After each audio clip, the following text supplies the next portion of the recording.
दोस्तों आज का वीडियो इलेक्ट्रिक से जुड़े सभी लोगों के लिए काफी ज्यादा इम्पोर्टेंट होने वाला है, क्योंकि दोस्तों आज की वीडियो में हम सॉलिड वायर और स्टैंडर्ड वायर के बारे में बात करने वाले हैं। सॉलिड वायर और स्टैंडर्ड वायर, इससे जुड़े हुए बहुत सारे डाउट काफी लोगों के मन में रहते हैं कि आखिर सॉलिड वायर क्या होता है और स्टैंडर्ड वायर क्या होता है। कई बार सॉलिड वायर और स्टैंडर्ड वायर से रिलेटेड क्वेश्चन इंटरव्यू में पूछ लिए जाते हैं, जिसमें से एक सबसे महत्वपूर्ण क्वेश्चन है दोस्तों कि आखिर सॉलिड वायर और स्टैंडर्ड वायर का यूज हम कहाँ पे करते हैं। दोस्तों जैसे कि सॉलिड वायर स्टैंडर्ड वायर का यूज हम कहाँ पे करते हैं, इनमें क्या क्या डिफरेंस होता है, इसके बारे में हम बात करने वाले हैं। दोस्तों देर ना करते हुए वीडियो शुरू कर लेते हैं।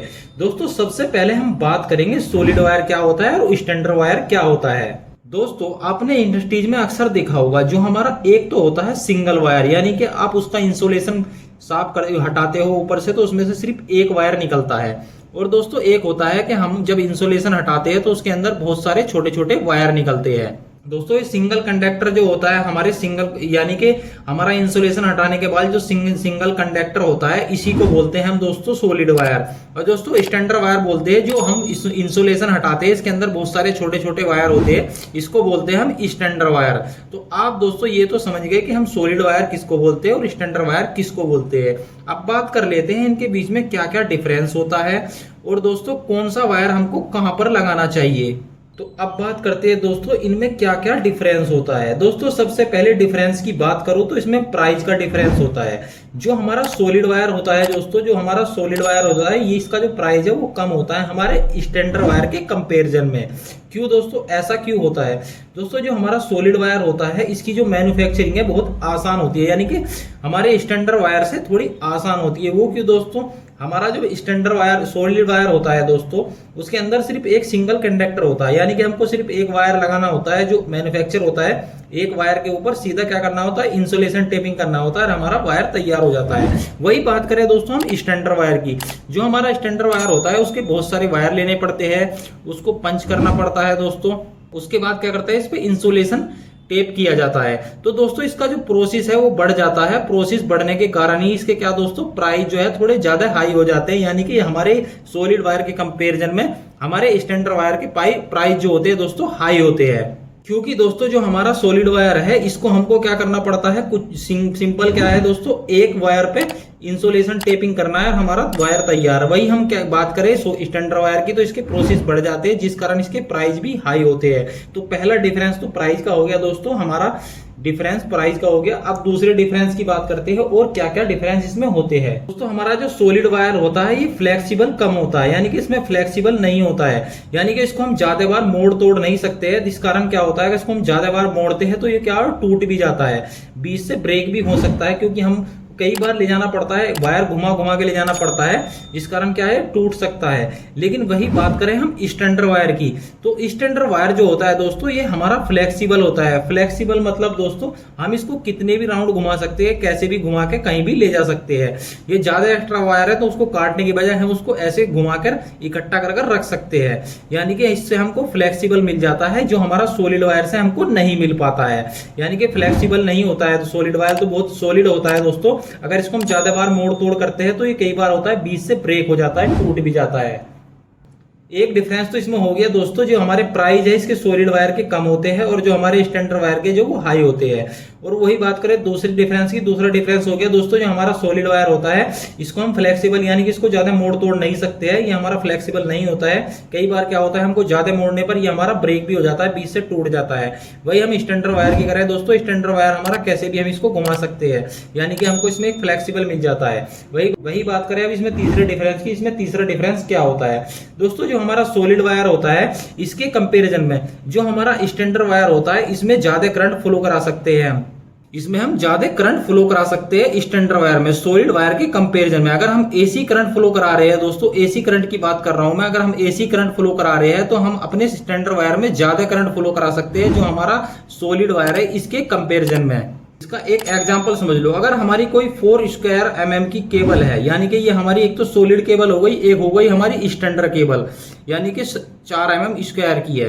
अगर मैं सपोज करो इससे जितना करंट फ्लो कराऊंगा ना, इससे अगर मैं जितना करंट फ्लो कराऊंगा ना दोस्तों, उसके यानी कि इससे मैं 6 एम्पियर फ्लो करा रहा हूं, तो मैं अगर हमारा standard wire 6 ampere 6 ampere flow करा रहा हूं, तो इससे हम ज्यादा फ्लो करा सकते हैं, 7 एम्पियर 8 एम्पियर तक फ्लो करा सकते हैं। यानी कि जो हमारा सॉलिड वायर है हमारे स्टैंडर्ड वायर के कंपैरिजन में, इसमें हम करंट कम फ्लो करा सकते हैं, जो हमारा एसी करंट होता है। वही हमारा स्टैंडर्ड वायर है, इसमें हम करंट ज्यादा फ्लो करा सकते हैं, जो हमारा सॉलिड वायर है इसके कंपैरिजन में।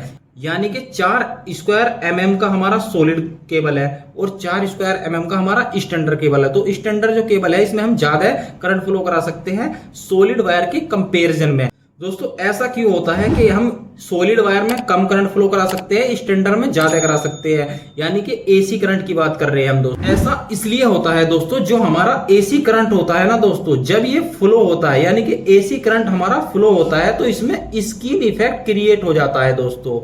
स्किन इफेक्ट क्रिएट होने के कारण ही दोस्तों इसमें क्या होता है, हमारा स्टैंडर्ड वायर में ज्यादा करंट फ्लो हो सकता है सॉलिड वायर के कंपैरिजन में। तो स्किन इफेक्ट के कारण क्या होता है दोस्तों, हमारा सॉलिड वायर में कम करंट फ्लो होता है। अगर दोस्तों आज स्किन इफेक्ट के बारे में नहीं जानते तो उसके लिए हमने ऑलरेडी वीडियो बना रखी है, आप हमारे चैनल पर जाकर देख सकते हैं। दोस्तों हमने ये भी समझ लिया कि हमारा सॉलिड वायर क्या होता है और इसमें करंट कितना फ्लो करा सकते हैं, और हमने ये भी समझ लिया दोस्तों जो हमारा स्टैंडर्ड वायर होता है ये क्या होता है और इसमें कितना करंट फ्लो करा सकते हैं, और साथ में हमने इनके डिफरेंस भी समझ लिए दोस्तों, इनमें डिफरेंस क्या क्या होता है। अब बात करते हैं दोस्तों हम इनका कौन सी वायर का हम यूज कहां पे करते हैं, हम इनका यूज कहां पे करते हैं, चाहे हमारी सॉलिड वायर हो चाहे हमारी स्टैंडर्ड वायर हो, इन दोनों का यूज हम कहां पे करते हैं। दोस्तों हम सॉलिड वायर की बात करें तो सॉलिड वायर का हम ज्यादातर जो यूज करते हैं वो डीसी सप्लाई के लिए करते हैं दोस्तों। हम सॉलिड वायर का यूज करते हैं दोस्तों डीसी सप्लाई के लिए, एसी सप्लाई में इसलिए कम यूज करते हैं दोस्तों, जो मैंने अभी बताया था आपको, जो स्किन इफेक्ट क्रिएट होता है वो हमारे सॉलिड वायर में होता है ज्यादा, और जिस कारण क्या होता है दोस्तों इसमें करंट कम फ्लो होता है जो एसी करंट होता है, इसीलिए हम सॉलिड वायर का यूज करते हैं डीसी सप्लाई के लिए। और साथ ही अगर हमको डीसी सप्लाई के साथ साथ एक चीज और दोस्तों, अगर हमको कोई फिक्स रखना है, यानी कि एक बार वायर लगा दी और छोड़ दी, यानी कि सालों साल के लिए हमको वायर बार बार चेंज नहीं करनी, तो वहां पे भी हम क्या करते हैं दोस्तों सॉलिड वायर का यूज कर सकते हैं। क्योंकि दोस्तों ये फ्लेक्सिबल नहीं होता है, इसको एक बार डाल दिया जाए, अगर इसको हम ज्यादा दिन तक मोड़े रखते हैं और उसको हम सीधा करने की कोशिश करें तो कई बार टूट भी जाता है। तो इसमें हम सॉलिड वायर में ज्यादातर हमको इसको डीसी में देखने को मिलेगा दोस्तों। हमारे सोलर पैनल लगे होते हैं, अक्सर आपने देखा होगा ज्यादातर वहां पे हम क्या दोस्तों सॉलिड वायर का यूज करते हैं डीसी सप्लाई के लिए। और दोस्तों हमारा स्टैंडर्ड वायर होता है जो हम इसको एसी सप्लाई के लिए यूज करते हैं, जो हमारा स्टैंडर्ड वायर होता है। और एसी सप्लाई में इसलिए यूज करते हैं दोस्तों, एक तो हो गया दोस्तों स्किन इफेक्ट के कारण हम एसी सप्लाई में हम किसको यूज करते हैं, स्टैंडर्ड वायर का। और दूसरा होगा जो हमारी फ्लेक्सिबिलिटी, जो हमने बताया था, जो आपको जो दोस्तों फ्लेक्सिबिलिटी, यानी कि हमको फ्लेक्सिबल के टाइप का केबल चाहिए होता है दोस्तों ज्यादातर, क्योंकि हमको मोड़ तोड़ के कहीं कहीं पे ले जाना होता है। हर जगह ऐसा नहीं होता कि हमको सीधा वायर डालना है, हमको मोड़ना भी पड़ता है, उसको कई बार राउंड भी करना पड़ता है, किसी किसी तरीके से घुमाना पड़ता है, जिस कारण क्या दोस्तों हमारा स्टैंडर्ड वायर है उसके लिए कंफर्टेबल होता है। दोस्तों ऐसा नहीं है कि हर जगह सॉलिड वायर ही यूज करना है डीसी में, कई बार ऐसा होता है कि हमको फ्लेक्सिबल केबल चाहिए, यानी कि हमको बहुत ज्यादा इसके मोड़ तोड़ है और जिसको हमको बार बार चेंज भी करना पड़ता है, यानी कि हमको कई बार हटाना पड़ता है, डालना पड़ता है। तो वहां पर भी हम क्या करेंगे दोस्तों स्टैंडर्ड वायर का यूज करेंगे, क्योंकि इसको हमको बार बार हटाना है, बार बार लगाना है। कई बार क्या होता है मोड़ने टूटने पे क्या होता है, मोड़ने पे टूट जाता है, यानी कि मोड़ने तोड़ने पे टूट जाता है, जिस कारण क्या होता है दोस्तों हमारा वायर टूट जाएगा तो हमारा नुकसान हो जाएगा। तो इसीलिए हम वहां पे भी हम स्टैंडर्ड वायर का यूज करेंगे। और डीसी सप्लाई हो चाहे दोस्तों, डीसी में हम स्टैंडर्ड वायर भी यूज कर लेते हैं और सॉलिड वायर भी यूज कर लेते हैं, लेकिन एसी सप्लाई में हम ज्यादातर यूज करते हैं दोस्तों जो हमारा स्टैंडर्ड वायर होता है दोस्तों, उसका ही हम यूज करते हैं। तो दोस्तों आज हमने इस वीडियो में बात की है हमारे सॉलिड वायर की और स्ट्रेट वायर की, हमने इसके डिफरेंस भी आपको बता दिए है, इसमें क्या क्या अंतर होता है ये भी बता दिया हो, और दोस्तों इस साथ में ये भी बताया है कि किसका यूज हम कहाँ पे करते हैं, और साथ में ये भी बताया इसका प्राइस कम होता है उसका ज्यादा होता है। तो आई होप दोस्तों आज की वीडियो से कुछ आपको अच्छी जानकारी मिली होगी। वीडियो अच्छा लगा हो तो वीडियो को लाइक कर दीजिए, अगर आप हमारे चैनल पर नए हो तो चैनल को सब्सक्राइब करके बेल आइकन प्रेस कर लीजिए, ताकि हमारे आने वाली वीडियो की नोटिफिकेशन आप लोगों को मिलती रहे। आज की वीडियो में धन्यवाद दोस्तों, मिलते हैं अगली वीडियो में।